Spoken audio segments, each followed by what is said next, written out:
Hey, hey, hey. It is Friday. It's like 8:17 at night. I'm running a little late because today was errand day, because it was payday, and it took me forever to do the 5 or 6 errands that I had on my list, thanks to all the traffic in the lovely city of Dallas. So now that I'm here and can focus on you guys because my to-do list is over and done with, let's get down to business. Happy Friday.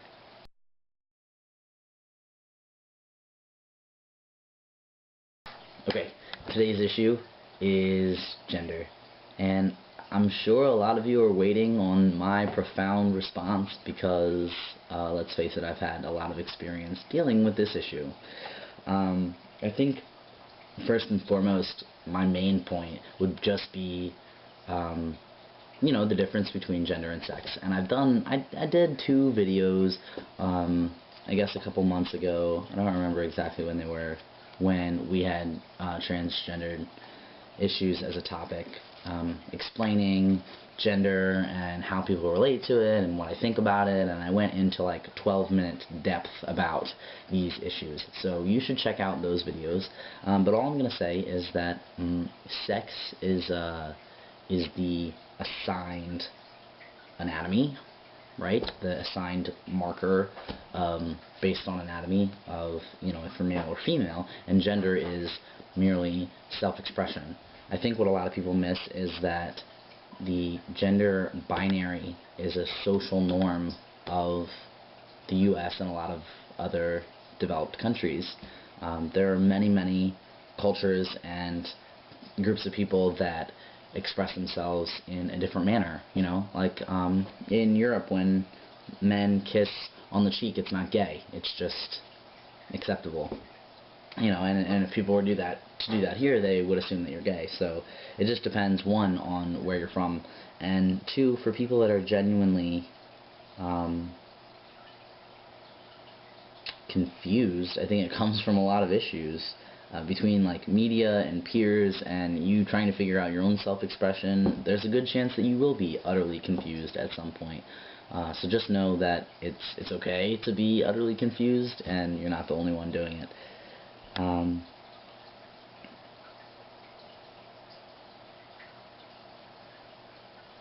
What can I say? I think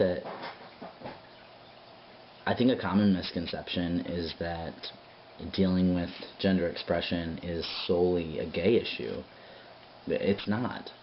Now, granted, I think that it's a little easier, like Jess said, for like a straight woman or a straight man to quickly find the sector of their gender that they fit in most comfortably, because there are not as many socially acceptable areas, and as the gay community widens and as we gain more education and more acceptance, then the possibilities are endless. And so with more and more possibilities, you feel more and more confused. It's like when you go to Which Wich or whatever sandwich shop you choose, and you're standing in front of the board and you have all these options, and part of you agrees with at least one part of every sandwich, right? You're like, oh my god, the tomatoes on that one sound amazing, but I'm really a fan of pepper jack cheese, and if I could just have some hummus, I think my life would be complete.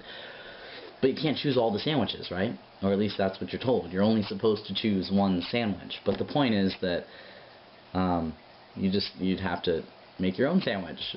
And I know that's the lamest way to describe it, but that's really how I see it. I think I should probably be like a kindergarten teacher, because I see things in very simplistic terms when trying to explain them.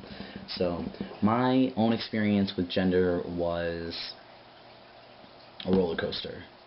I did what a lot of other people did, and I latched on to anyone that I was close to and took their gender expression because it's most comfortable to be accepted by the people that you look like. And it takes a long time and a lot of confidence and bravery to realize that you have your own expression, whether it fits someone else's or not. And to own up to that and to find a place in which you feel most comfortable sharing that is a huge, huge deal. So if you've done that, or if you're on your way to doing that, then I congratulate you, because you're already way ahead of the game. As for people that are just getting started, I think it goes without saying that there is no right way. even in a society like ours that is so binary, where you'll probably get a lot of looks if if you don't fit one norm or the other. That doesn't mean that's the right answer for you. It doesn't mean that's what you should go with. I think that you should find parts of every type of expression and fit them to yourself. It's kind of like style, like you choose your clothes because they're comfortable, or because they make you feel a certain way, or because they go with another piece of your ensemble. And I think that's how your gender expression should be too. So don't let anyone tell you that you're wrong, or that there's a certain way to be a boy or a girl, or however you feel. It's just a matter of figuring it out.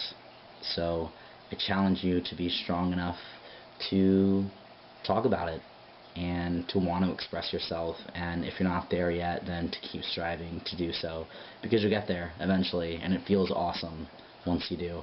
I'm definitely not there yet myself. I still have a lot of things that I question, the reasons I do them, or the things that I think, but I'm definitely making headway, and it feels really good. It snowballs. The more that you figure out, the more confident you feel, and the more you can focus on other passions in your life that aren't gender, or being gay, or personality traits.